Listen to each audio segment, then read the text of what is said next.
Sally's roller with an Evo 1340 frame.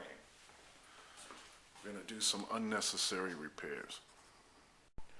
This is the bike we're going to be working on. It's a 2006 Sucker Punch Sally's Working Man Special with a 34-degree rake and a hardtail frame. 1340 engine, runs fine. I'm going to replace the camshaft, and I'm right in the middle of removing the push rods. I've used a small tubing cutter to remove 3 of them, and I've got it set up right now so we can watch me take the last one out. I'm going to be replacing it with chrome tappet blocks, Andrews chrome moly adjustable push rods, and an Andrews EV27 camshaft. As you can see, I've removed 3 of the push rod tubes, covers, and push rods. I'm going to be replacing it with these chrome blocks. I bought them at, I can't pronounce it, jeracycles.com. I'm not affiliated with them in any way. I'm also installing the EV27 camshaft. It's a mild camshaft, and it's supposed to bolt right in. This bike has about 50 miles on it, so I'm going to try not to destroy the cam cover bushings on removal. Getting a little closer, and we'll try to remove this using a small pair of water pump pliers. Just gently twisting a tubing cutter. I'm using a clothespin to hold the tube cover up.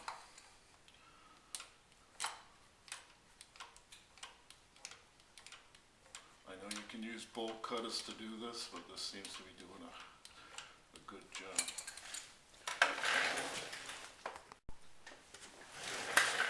Alright, well, I've cut through it.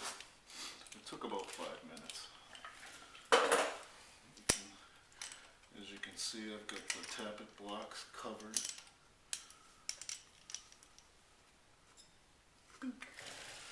And that's it. I wouldn't recommend doing this with chrome moly, but that seems to be nice and clean. Works a little better than bolt cutters. Everything's contained inside here. I'm going to put it over there and continue. Now, as you can see, I've removed the front cylinders tappet blocks, and oh, by the way, when you're cutting out your push rods, your factory push rods are aluminum fixed length, you want to make sure to have the cylinder on top dead center. Same with the back when you take that out. These can be removed. I'm just going to leave them right in the tappet blocks for now.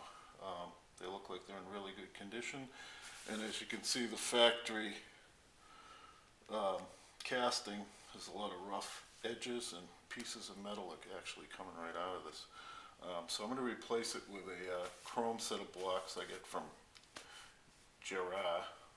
Cycles for $92 for 2 of them. That was a pretty good deal. I've taken a Dremel tool and a carbide bit and smoothed these out on those blocks so they're nice and smooth. I'm going to leave these right in here for now, and we'll see you in a minute. Now I'm removing the rear block. So I think, try to hold the tappets up. There we go. I got them.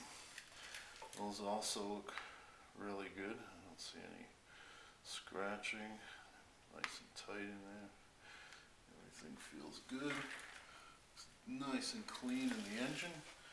And I'm going to remove the cam cover. I've already got the puller in place, and I've drained some of the oil out of it. Alrighty. Alright, remove both the blocks and a little piece of gasket material here. I have gaskets on order from JP's Cycle. Those haven't come in yet. You want to be careful not to drop anything down here, even though I'm going to clean it all. I blew this off before I started. Everything looks nice. I've got a CompuFire electronic ignition that I'm going to try not to damage. And here comes the cover now.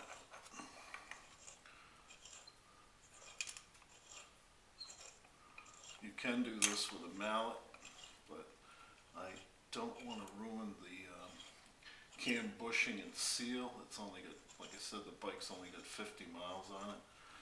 I'm really hoping to not destroy anything, because I'm going to take this motor and everything and put it into a soft tail frame because I'm old, and this hardtail is a killer to ride, even though it's a nice looking bike.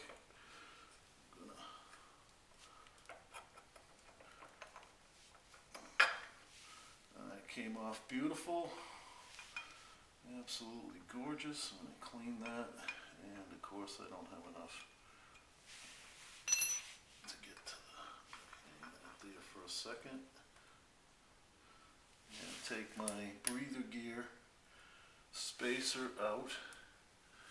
The breather gear is going to be replaced with a Jim's machine breather gear instead of this plastic breather gear, and I've got a Andrews EV27 camshafts going back in there. So I'm going to try to take this, maybe I'll leave that gasket on. I'm going to clean that all out, and on the next episode I'm going to install the cam with the breather gear, new gaskets, put the new chrome blocks in place, and the Andrews chromoly adjustable push rods. Thanks for tuning in, and I'll talk to you later. Okay, I've removed the breather gear because I decided it was junk. I pulled it out and there's quite a bit of plastic stuff melting actually, and some other junk in there. So we won't be able to use that. I pulled out the factory end grind camshaft and now I've got the Andrews camshaft with the thrust washer and proper shim to the same size as that camshaft. All 4 push rods are out. And I've gotten some specialty tools from eBay. Again, this isn't, I have nothing to do with this guy. It's 12B1P eBay seller. And this cam kit, which is an installer, a couple of billet block alignment tools for your tappet blocks, bearing puller for the camshaft, which is actually on the camshaft right now, and I'm pulling the camshaft bearing out of the case. Then I'll put in a new Jim's oil breather valve and a new Torrington bearing instead of the INA bearing, stock bearing that Harley uses. Hey, the bearing is out. Came out like a dream. There's your factory INA bearing there.